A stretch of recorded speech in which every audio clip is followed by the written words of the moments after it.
Hi everybody. Today we are going to talk about separating ourselves from failure and failing forward. Our failures, our mistakes, they do not define us. We all make mistakes, we all fail.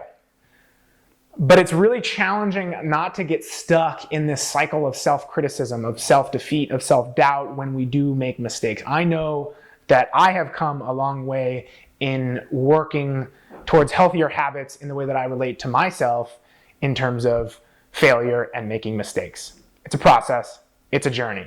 When we fall short of our own expectations, what do we do? When we fall short of others' expectations, what do we do? This conversation is a continuation of what we were talking about earlier this week in terms of our own expectations and creating those and learning how to move forward with them when we perhaps don't meet them the way that we would like to as an individual, or perhaps our family or our friends or our institutions feel like we didn't meet them. So when we fail, we can fail forward. What that means is we separate ourselves from the failure. We recognize that it's normal to fail and that everybody fails. Everybody fails. Everybody makes mistakes. It's just the truth of life. We can't avoid it. And what we can do to fail forward is we can take the time to reflect, to learn, and understand what happened in this failure in order to grow as a person and show up better next time.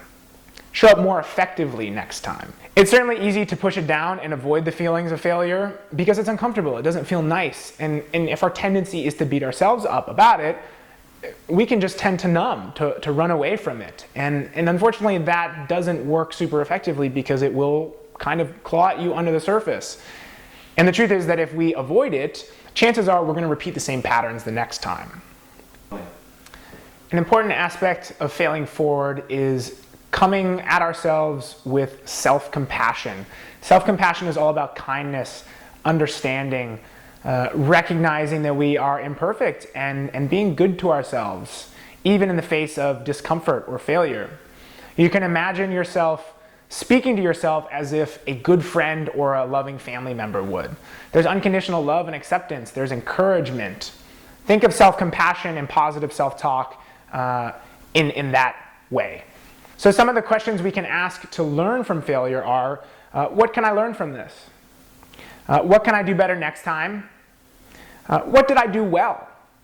You know, we do want to focus on what things did go well, because a failure doesn't mean that everything was done poorly or that everything was a failure totally. It might just be a small part of a bigger picture. So do pay attention to what went well within a failure and a mistake as well.